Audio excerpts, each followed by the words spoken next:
Ladies and gentlemen, good afternoon and welcome to Muse, the Rolls-Royce Art Program's first online forum. We are of course sorry not to be meeting in person today. However, we are delighted that this virtual gathering has enabled so many of you from around the world to join us. Muse fosters creativity through collaborations with artists who share Rolls-Royce's passion for pushing technical and conceptual boundaries.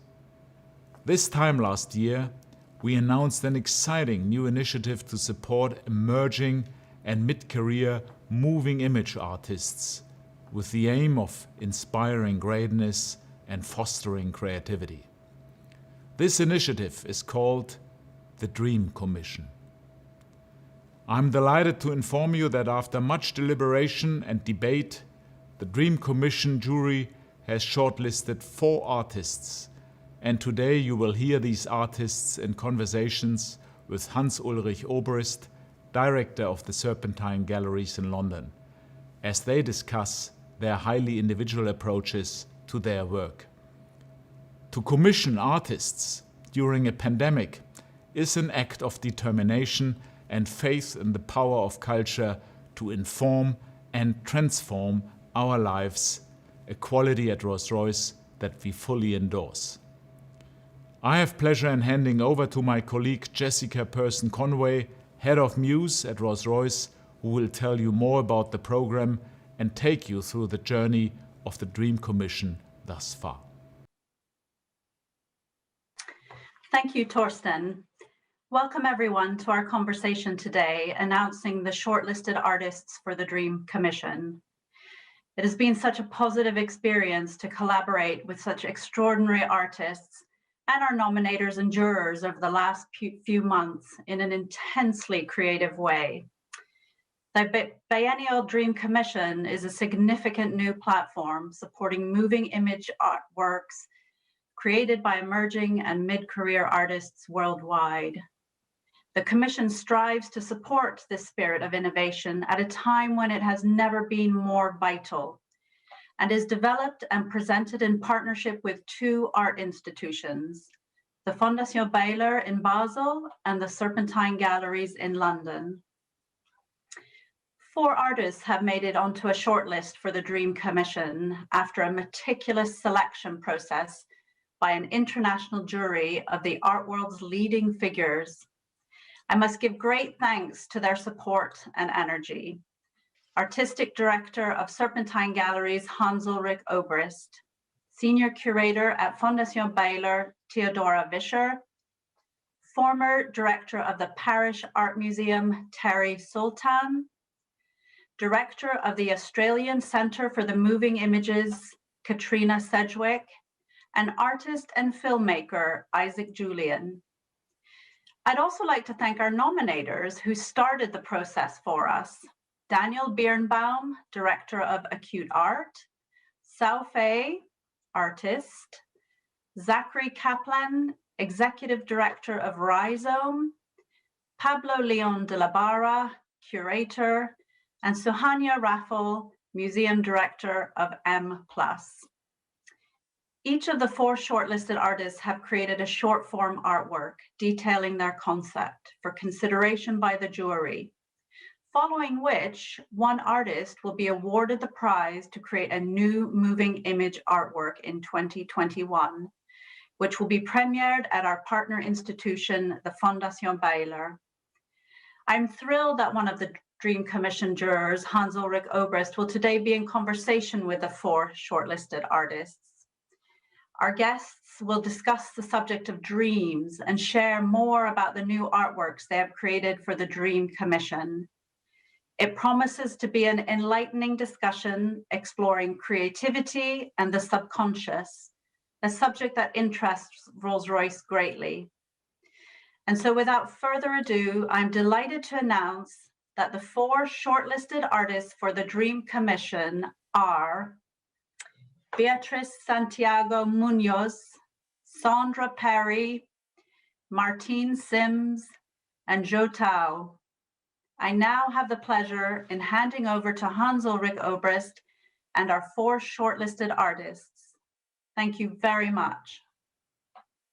Thank you so much, Jessica. Thank you so much, Thorsten. Thank you all. And hello, everyone. I'm Hans Ulrich Obrist. I'm the artistic director of the Serpentine Galleries. And I'm very honored to be here for this shortlist announcement for the Dream Commission this year. I'd like to thank Rolls-Royce Motor Cars and Muse, the Rolls-Royce Art Program, for creating this moment.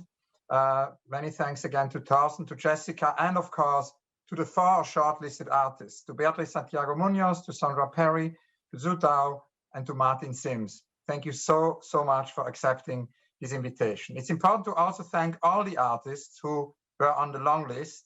It's a brilliant list and an incredibly difficult decision for the jury to narrow the list down to just 4 moving image artists whom we're going to present today. These 4 artists have also worked to create new films during the pandemic, which just reminds us of the power of art and artists to create and to be storytellers in the most challenging of times. I have many more thank yous, of course, to my fellow jurors, to senior curator at the Fondation Baylor, Theodora Fischer, to former director of the Parish Art Museum, Terry Sultan, to director of the Australian Centre for the Moving Images, Katrina Sedgwick, and to artist and filmmaker, Isaac Julian, who is also a former trustee of the Serpentine Galleries.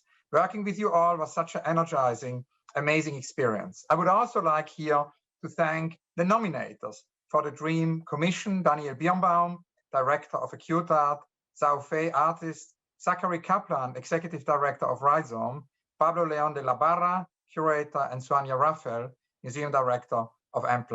Many thanks also to Callum Sutton and all the team at Sutton Communications for their invaluable support.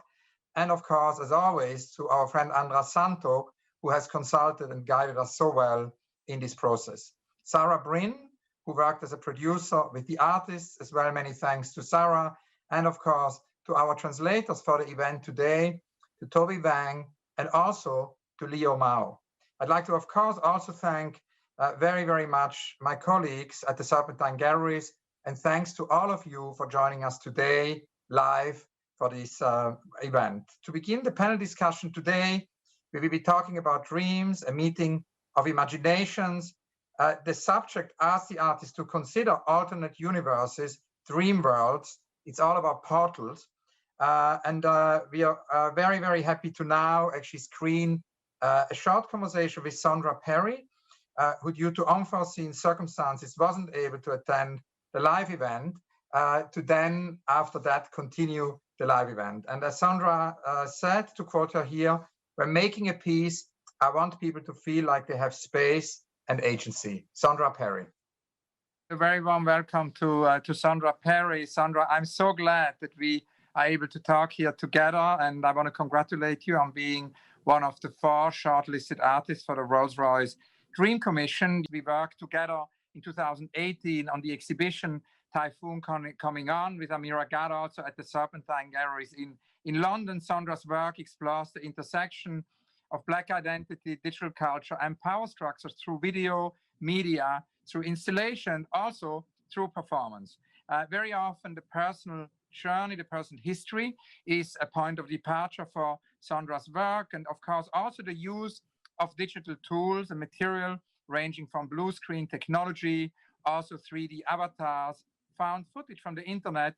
All of this reflects on the modes of representation and the abstraction of Black identity in art and media. As Sandra told me in an interview in 2018, I'm interested in thinking about how Blackness shifts, morphs, and embodies technology to combat oppression and also surveillance throughout the diaspora. Blackness is agile. And Sandra also said, when making a piece, I want people to feel like they have space, that they have agency. And that, of course, is a very important part, that the work can reach out to many people. Sandra is committed to net neutrality, to ideas also of collective production and action. And that's why it's so important that very often the work uses open source software, and Sandra edits her work and releases it digitally for use in galleries and classrooms, but also making her videos available really for free online. So a very warm welcome to Sandra. Sandra, welcome. Thanks, Hans. Nice to be here with you. And I would like to begin actually with the beginning really of this commission, and wanted to ask you to tell us a little bit how you approach this new film, for Rolls-Royce. What was your inspiration? Where did it begin? The inspiration for the film came about because of a dream that I wish I'd had. A dream about my grandmother and the land that she grew up on. I kind of like had this thought that it would have been a perfect narrative to dream a dream and around her growing up, but I've never had a dream about her growing up. Actually, every time I've had a dream about my grandmother, she was never in it. It was someone else who I didn't know. So I wanted to kind of like place her in the space of imagination. And so that's how it began. And can you tell us a little bit about the film? Does it involve interviews with your grandmother? No, it actually it involves the dream. It involves there's an image of her that was in her room for a long time when I was growing up. Years ago, she went back to the land that she grew up on in Wise County of North Carolina, and she took a picture of her of herself in the foundation, in like the like exoskeleton of the house, like the house or the shack that she grew up in. And so she's just like standing there in this exoskeleton of a house with the foundation showing. And that was the beginning of the film. And I thought about finding found footage of Black people at rest, Black people doing the mundane, Black people running, walking, talking in fellowship with one another. And I thought about how that could weave together a narrative of something else. I'm still trying to figure out what that something else is. I have been thinking about dreams a lot. I've been thinking about astral projection and what it means to see yourself outside of your body, inside of the dream space. And I was trying to like figure out what a dream about a history that you don't have a direct connection or relationship to could look like. So that's where I kind of started. And in this new work, will there also be a sculptural component? Because you started out as a ceramicist and then you worked with sound. And very often you bring all these elements together. There is a sculptural dimension, there is a filmic dimension, there is a sonic dimension. Very often also you have very special display features which make the film experience, sort of the moving image experience, very embodied, even more embodied through the display, thinking about the workstation. So these are both video works and sculptures. Is that also true for the new work? Yes, so the short form is just a single channel video, but I've been thinking about the headspace, like literal headspace, and visors, ways of looking at video that are very much so connected to the top portion of your body. So whether that is some type of machinery that holds the body in a specific way and allows the video to kind of like be in your front and peripheral vision, I think is interesting and something that I've been thinking about. I've been trying to like just like occupy the like your head chakras and all of the space on top of your head as the space where kind of like dreams like enter and exit. Thank you so much. My very last question is about, actually it's kind of related to dreams, because dreams, another aspect is, of course, dreams are unrealized projects, things we dream of doing and haven't yet done. So there's a whole range of unrealized projects. I wanted to ask you to tell us about one of your unrealized projects which you haven't yet done. Recently, I've been thinking about what an artist's role inside of a world without exploitation looks like. And I don't know what that is yet.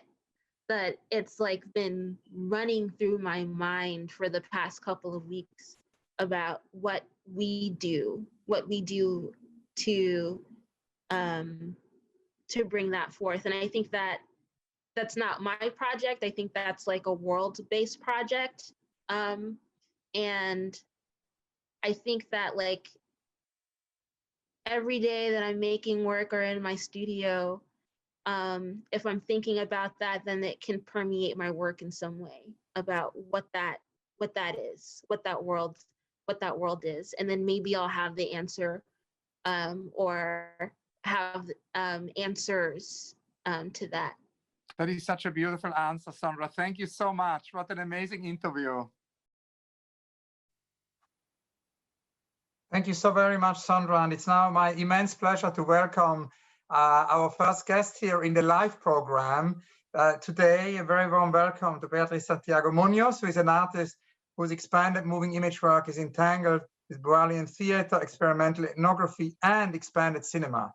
Beatriz tends to work with non-actors and incorporate improvisation into her process. Her recent work is on the sensorial unconscious of anti-colonial movements, on hurricanes, dream work, and also irrational projection lenses. Welcome, Beatriz. Hello, how are you? Good to see you. I wanted to ask you as a first question, because of course your work is very rooted in Puerto Rico, in the Caribbean, and very often looks also at the relationship actually to the environment. I wanted to ask you about the film titled The Source, because it's a film where the theme actually of today, dreams, already appears in your work. Mm-hmm.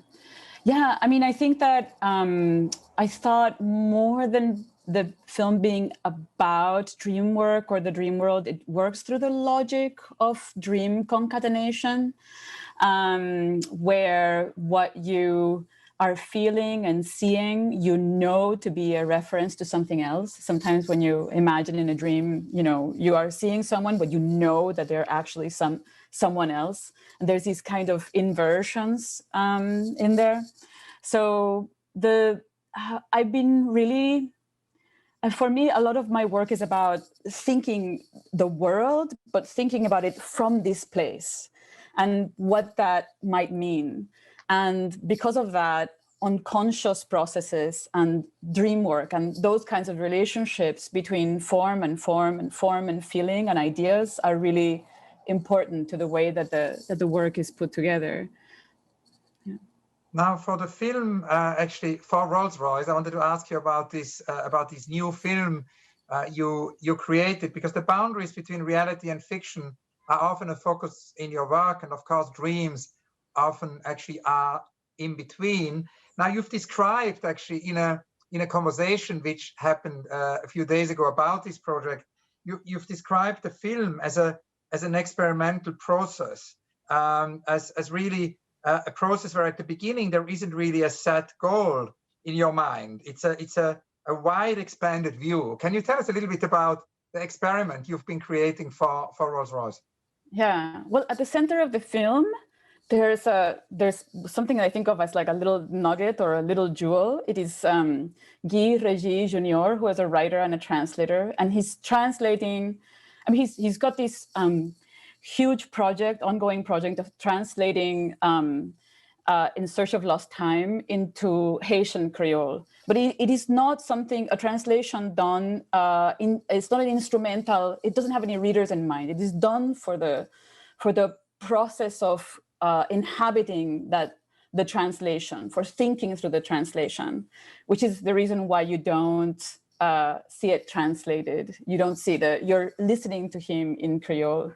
And from there, it expands into a series of related ideas, into the idea of no time, into the idea of formal transformation, material transformation, and how it can open this different space of thinking, whether it is through this kind of sacrificial, pleasurable act of translation, or through the moment where you see someone about to jump into the water and you understand that there's something that he is doing between the mind and body there that cannot be described as separate from the entire space that he is in and what he's about to do. So I think for me, the experimental process is starting with this idea of this minor form translation, which actually creates many other ideas and connecting them to the body and to the place and to other ways of thinking. Now, you mentioned Creole language, which features in the film. I often spoke with the late Edouard Glissant, who, when I lived in Paris in the late 90s, early 2000s, and Glissant, of course, always said creolization is a process which never stops. And for Glissant, the history and landscapes of the Antilles really form the departure. The archipelago forms the departure of Glissant thinking. And from his very first novel onwards, La Lézarde from 58, this idea of a combination of languages. Now, it's interesting, if you think about creolization as a process which never stops, that has also to do with you actually describing your films as organisms in a way. So I wanted to ask you, tell us a little bit about that. And does the process ever stop? And how can the film be finished? Or is it an infinite process? Yeah, I think that, that's an interesting question. I don't think the film starts in the moment that you're watching it either. I think that the film work is everything from the moment that you put a recording device in between you and somebody else. You are saying, I am paying attention. I am paying attention in a different way. And you're bringing all of these histories of images there with you. So it transforms even the relationship between yourself and the person or people that you're working with. And I don't think that ends either when the film ends. So I think that in that way, they do sort of operate as organisms that continue to work on sort of retying that knot of imagination, real and symbolic, into different forms. Thank you so much. And now that this new project actually is screened and can be seen, I wanted to ask you, like I did also ask Sandra, about an unrealized project, a dream which hasn't happened yet. Because I think it's interesting, we know a lot about architects' unrealized projects because they publish them very regularly, but we know very little about visual artists' unrealized projects. And there can be many reasons why a project is unrealized: too big, too small, too expensive, utopic, forgotten, or also censored. There's, of course, censorship. And as Doris Lessing always told me, there is also self-censorship projects one maybe hasn't dared to do. So within this whole range of the unrealized, I wanted to ask you to tell us about one of your unrealized projects. Yeah, I have this idea for of something that I wanted to make, but it's not completely congealed in my mind, but it is, but I know that it should be VR, which is not something that I've ever done before. And I know that it needs to be shot within and around the cave system in Puerto Rico, which is one of the longest underground cave systems, and has a lot of interesting history to it. And also you can, of course, tie many other ideas to the idea of these underground chambers.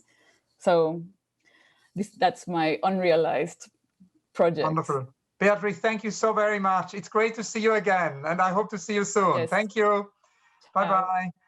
It's now my great pleasure to welcome our next guest. Live with us is Zhu Tao. Zhu Tao studied at the Guangzhou Academy of Fine Arts and received a Bachelor of Fine Arts in Oil Painting in 2001 and a Master of Fine Arts in Mixed Media Studies in 2006. Zhu Tao finds visual and also narrative materials for his arresting film works in the places and communities he encounters, and the narration of the film is often developed from the accumulation of these encounter moments. To quote Zhu Tao, while working with video and the moving image, I often considered levels of consciousness, especially the consciousness I have to my own being.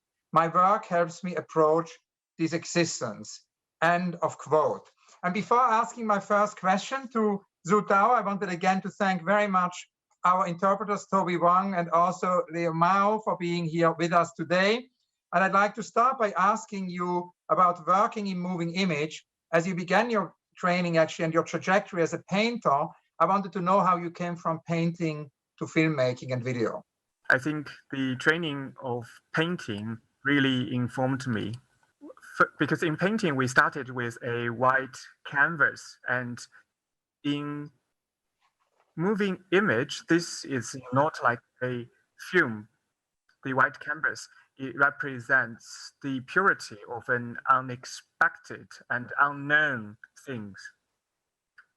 You are faced with not a white canvas or paper, but something that will go swiftly and reappear at next moment, and the blank in these two layers. So this is how painting gets me relates to filmmaking. Like a master storyteller, you invite the viewer into your world to witness stories unfold again and again. So I wondered if you could tell us about the story actually you made for the shortlisted film for the project we are presenting today, which has the title 300 Miles Southwest. Well, I think the film of 300 Miles Southwest happens in a mountainous area. In the mid-range of snow mountains, some villagers are waiting for foxes, red foxes, and castle. And the villagers are waiting for something at the foothill. While in the mountain and among different peaks, there is an area that have constant temperatures. Some workers are maintaining a huge base. I think this is what the story is trying to convey.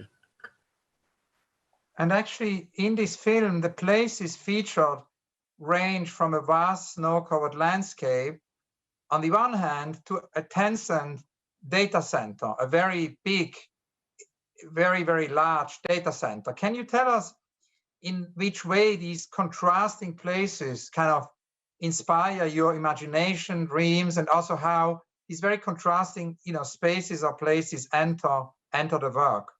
Well, just because these moments are coming from different places, as you mentioned, from the snow landscape to the mountainous area engineers and the big data center, we have this leap of the places. It reorganized the relationship of the environment. It's a suspense in the space, because this is not a single continuation recording of the place, nor is it a comprised place by the director. It is more like the facts that are flowing and getting to an area that is being observed. I think this is what I'm trying to achieve in the film. You also describe the act of making this film as a way of making connections with our world. In your own word from a previous interview, an action of returning to the earth. It's an immersion in the long wait for the unknown and the unexpected. Can you tell us more about these connections? Well, the action of returning to the earth, first, it emphasizes the close relation to earth. I think for me, unknown and unexpected is the reflection of life under this condition. I think camera is like a connection point. The frame is like a encounter. The people, the vegetations, animals, and landscape, they converge in the camera's lens. Sometimes I think I have become the nerve that connects the world through the lens. It's like a biological connection. And yet in another interview, you are quoted as saying, while working with video and a moving image, I often consider the level of consciousness, especially the consciousness I have to my own being. My work helps me approach this existence. It's the quote I mentioned also at the beginning, at the introduction. Of course, levels of consciousness are a subject that relate to actually the theme of dreams. Can you tell us a little bit about dreams and how you feel about dreams in general? I think a lot of the work in moving images goes beyond my consciousness. It's like the films are pulling me forward, and it leads to more clues in a broader sense in consciousness. Sometimes during the shooting, I had the feeling of getting into a daydream. It's like a dream in the lens. It's in the reality, but it's away from the reality. And because in the dream, the reality is connected, but it's very difficult to explain this. I think dream is just like this. It's a remarkable connection among things that does not look like connected. And time and the sensation of time is a constant presence in your work. Time is kind of your medium. How do you approach time and the subject of time in this new work? I think because I have to work in different places, therefore, very often, many of my materials for filmmakings are very local. So sometimes time are reconstructed and rematched together. So this can cause a different or abnormal sensation of time. So in my actual work, I think my sensation of time is totally different from the time sensation as we have when living in the city. Just because I work in different places, maybe affected by the terrain itself, it is very easy to make me feel like disoriented. So this feeling is very very similar to the relationship of different buildings in the city. So it's just like we have a glass bridge between two buildings, and through this glass, we will be able to see skies and clouds. So because of these different time sensation, it widens my perspectives to the remote areas of China. Thank you very much. The last question, as already we asked Beatrice and Sandra, is about your unrealized project. I wanted to ask you to tell us about a project of yours which hasn't happened yet. Actually, 2 years ago, with my videos, I want to combine my filmmaking with AI technology. It is like AI will be able to read the images. By collecting the images, AI will be able to describe the images in the written form. It is just like a AI-based writer. I think this is a very interesting idea because after I collect the material, then the AI will translate the materials I collected. So I want to combine my filmmaking with AI technology, but unfortunately limited by technology and limited by time and financing, I didn't realize this project. Thank you very much, Zhu Tao. Many thanks, of course, also to Toby and Leo. Thank you so much. It's now my immense pleasure to introduce our next guest and speaker, Martin Sims. Martin obtained an MFA from Bard College, Annandale-on-Hudson, and a BFA from the School of the Art Institute, Chicago, and has earned worldwide recognition for a practice that combines conceptual grit, humor, and social commentary. Using a combination of video, installation, and also performance, often interwoven with explorations into technique and narrative, Sims examines representations of Blackness and its relationship to vernacular, feminist thought, and also radical tradition. Sims' research-based practice frequently references and incorporates theoretical models concerning performed or imposed identities, the power of the gesture, and embedded assumptions concerning gender and also racial inequalities. Of course, in Martin's work, there is the art practice, but then there is also the publishing. So there are many dimensions, and I hope we can talk about all of that in the next couple of minutes. I wanted to begin actually, Martin, with something you once told me. You actually said that you see yourself as someone who actually uses often media and in that sense also old home videos and family photos and gives these archives a new life. And that of course connects also to the materiality of filmmaking, this idea of using found, sometimes old film techniques. Can you tell us a little bit about this idea of what it means to be a hoarder of orphaned media?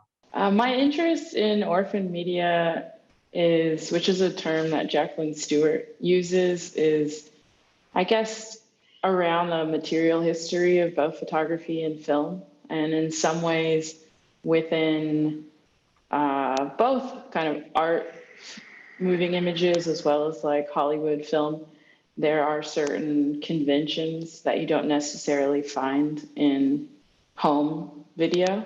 And I sort of like, some of those have been changing. And that's something I've been thinking a lot about lately, is like, you know, you think of people being way more professional with the type of images they create and sort of incorporating higher production values, whether that's through the resolution of the cameras they're using, whether that's through understanding basic lighting, like something like being backlit. But I really like those moments of improvisation and embodiment that are in kind of amateur image making. And sometimes I also use those things that I make work to sort of appear as if it's part of an archive, maybe a way of finding continuities or using the kind of setting, whether that's the time or the film stock or anything, to sort of add meaning to the work that I'm making. And then, of course, thank you so much. There is also the avatar. I wanted to ask you about the avatar, because your avatar is a second self that divides into myriad of selves. But you also said in a recent interview that you feel no identification with the avatar. It's all true and it's all not true, but it's not totalizing. Can you tell us a little bit about your avatar? Sure. The most recent one that I've been using is kind of based on artificial intelligence, and I call it Teeny, and it feels like kind of separate for me, though it is my likeness that's used. And I was kind of interested in using it to speak to a kind of shadow self and see if there was a way, like, to me, if we get to a kind of height of artificial intelligence, it's like it will be able to contain not just the kind of most aspirational aspects of humanity, but also the kind of depravity of it, as well as kind of the weirdness or impulses. And I'm kind of thought if I could externalize some of those things and be able to have a conversation with it, that was something I was interested in. I just found a lot of parallels between these like processes of both creating the avatar, like in terms of storytelling, but also I was really interested in this activity called threat modeling, basically, and how those overlapped with various psychoanalytic and cognitive behavioral therapy processes. Now, thank you very much. We wanted to talk about your commission, about the piece actually for Rolls-Royce, and which is about dreams, which is about the subconscious.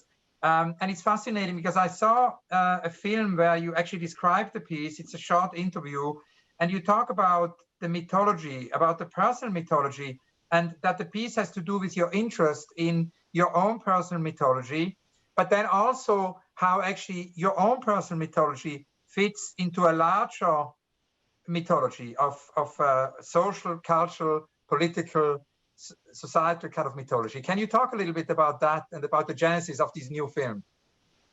Sure. This project, which is called Slip, has been kind of bumping around in my head for a couple of years. That started off as kind of a joke that I was telling with a friend. And it uses the central character as kind of from a very early influence. It's basically modeled after like a virtual DJ on a television show that I watched when I was younger. And that was one of my first encounters, I guess, with like a 3D animated representation, especially of a Black woman.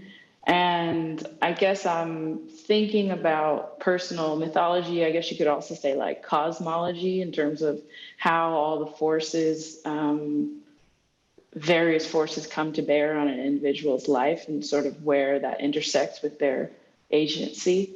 And I'm using this character basically to think about how technology is kind of influencing levels of consciousness. And I'm interested very much in the relationship between the body and the mind and various forms of kind of thinking. and how that is informed by our relationships with technology. And can you talk a little bit more about the way it connects to this idea of the slip, the Freudian slip? Oh, sure. I guess the thought is, in all the research I've been doing with AI, with various engineers, as well as in different like sort of work groups, I'm really interested in whether or not they're more successful if they understand our implicit or explicit desires and which we want, basically, and at what point. Obviously that's contextual, but in a digital world, a lot of it gets flattened out. That context gets flattened out. And this is kind of exploring an anecdote that a theorist told about Siri reading her mind. Now, I mentioned in the introduction that your art practice is one aspect, actually, or one can say within your art practice, there are so many dimensions. It's almost like in superstring theory. Now, another dimension is, of course, the publishing. And you have done extraordinary publishing activities. Can you tell us a little bit about this aspect of publishing? Yeah, publishing has been a long time interest, starting as kind of a punk teenager who was making fanzines. And then I ran a bookstore in Chicago for a few years, as well as, have continued to publish since then. And most recently, the newest thing that the press has been doing, which is called Dominica Publishing, we've been doing a quarterly newspaper that's called Scene Report that basically collects reports on various scenes from like Goodwills in upstate New York to, all kinds of things, really. It's whatever the artist wants to write about. It's kind of like an op-ed for radicals. And another aspect is, of course, is your work as an entrepreneur. You also once told me that you see yourself as a conceptual entrepreneur. Can you tell us about that? Sure. I mean, that phrase is like something I said when I was 19, and I can't ever live it down. My relationship to it, I think, most succinctly is tied to self-reliance and really looking at, like, for example, in the Black Panther Party, they talk about kind of economic sufficiency and basically being able to create institutions in your community that are sustainable.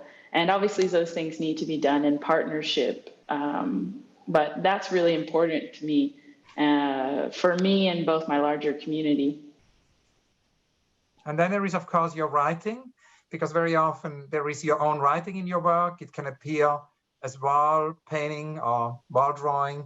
It can also appear digitally as text. One can actually receive by text messages your own text. Can you tell us about your own writing? And we also once worked together on a poetry reading at the Serpentine, so there is also you as a writer.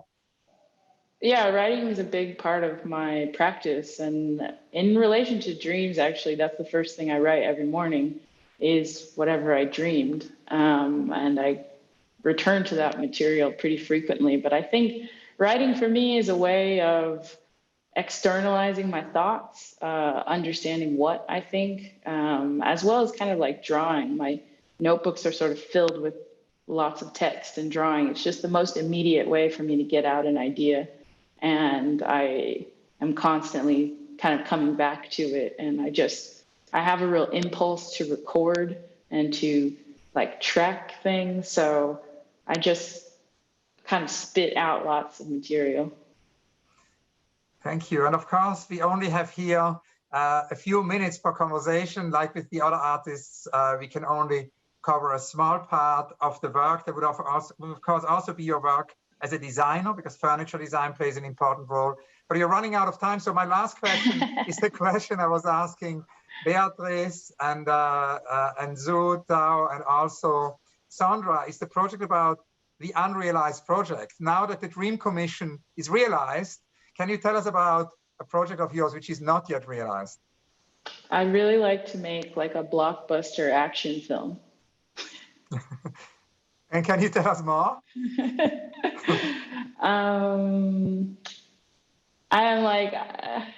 I really love action films, and I just think I could do a great job at it. Creating a lot of tension, having a great soundtrack, really beautiful choreography. I think most fight scenes are really bad. I would have a really long car chase with like very specially designed cars, aesthetically, visually, and the costumes. That would be one of my favorite parts. So hopefully I'll get to make this film one day. Thank you very much, Martin. Thank you very much, Sandra. Thank you very much, Beatrice. Thank you very much, Tao. Thanks to the incredible artists. Thanks to Rolls-Royce for their amazing Muse art program, for actually fulfilling this incredible commissioning process and realizing these 4 projects which we present today and which bring so many worlds into contact with other worlds. And it's very important, I think, this idea that at the moment when we have these projects realized, we hear about artists yet unrealized projects. So I hope the next step will be that those unrealized projects can be realized. I look forward to 21 when the finalists will be announced. And I now hand back to Jessica Parson-Conway for more questions and more answers. Jessica. Thank you so much, Hans Ulrich, for the fascinating conversation. I've learned a lot more about these wonderful artists just through this last hour. As you said, we have a few moments now to answer a few questions that have been sent through from the audience. So I wanted to actually start off with a question for Beatrice. Painters and sculptors draw from a long history of art. Moving image is much younger. What are your key inspirations? I think that, that's hard to answer. I guess there are many, and they don't necessarily come from the history of film and video, but also the way I think about the history of film is that, and I think that's, you have to necessarily think about it this way from the Caribbean, is that it's also the history of the subjects, of the ways of standing before a camera, of the ways of relating to a camera, that's also a history of thinking and being with film, that's also filmmaking, even if you're not the person behind the camera. So these are like, these other sensorial forms of thinking about film are the things that most interest me. Thank you, Beatrice. And actually, I have a question that was posed actually to Beatrice, but she already answered that question with Hans Ulrich. So I'm going to ask Zhu Tao instead the question. And let's see what he answers to that question. Is a moving image work ever finished? How do you know when this work is finished? Usually for me, for example, a moment, a image, or a start, it can start from a picture or a moment. It gives you a big space. So it begins a exploration. Then when does it finish? For me, in moving image, I find the feeling of a situation or being fulfilled. It's difficult to describe that in a certain language. I think my films are looking for an architectural feeling or a vibe. So that's easier to understand. A film is like a building, whether it's big or small, it has a sense of finishedness, and you can feel that. Thank you. Yes, I knew I would get a different answer to that. Thank you. Very interesting and insightful as well. Martine, I think you will probably be best suited to answer this question. We've had a question that says, a lot of moving image work looks a bit raw and strange to look at. Is that just because we haven't been looking for a long time? So is this too new a concept for us? Can you explore that question, please? Sure. I guess I feel there's a range of production values in moving image work. Within my own work, there's often sort of highly produced segments as well as something that's more immediate. I think the way I think about it is more like, what is it trying to say in terms of, we have this understanding of where we're supposed to see certain images and what the context they exist in. And so if something is kind of speaking to like the language of advertising or the language of cinema or home video, you get to use all the histories related to that type of image making. And I think that if I'm generalizing, most of the time video artists don't have the same infrastructure as a lot of other moving image production. So often that is maybe where some of the rawness comes, and some of the urgency is from, I know for myself, just on a lot of my work, especially earlier work, I was in all the time because I was like the most available, cheapest person I could find. Thank you, Martine. That's I think that explains a lot, and will actually, you know, I think help us move forward with this genre of moving image art as well. Obviously, it's very much in its infancy, and this is one of the key reasons why Rolls-Royce has wanted to support this genre of moving image art, because there's place for innovation and exploration, and ultimately excitement as well at the end. So I, just off the back of that, I wanted to I think I have time for one final question. Yeah, I have that. So I'm going to ask this question to Beatrice. And actually, if somebody else wants to respond as well, but let me start with Beatrice. Were you surprised that Rolls-Royce would commission contemporary artists, particularly in moving image? Maybe a bit surprised. Yeah, it might be like a more like immediately analogy would be to objects rather than moving image.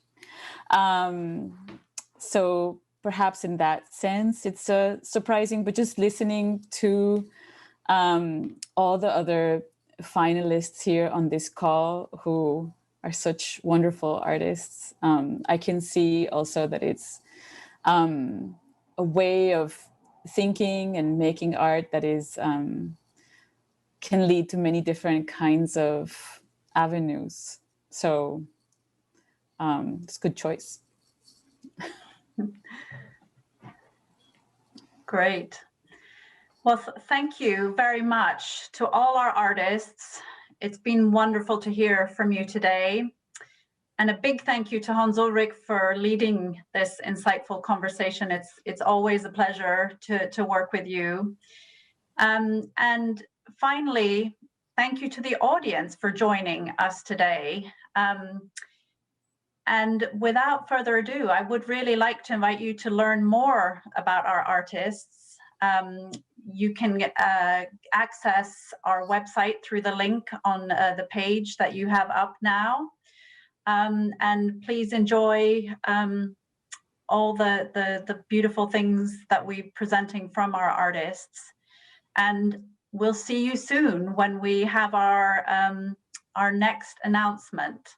Thank you for joining us today. It's been a real pleasure.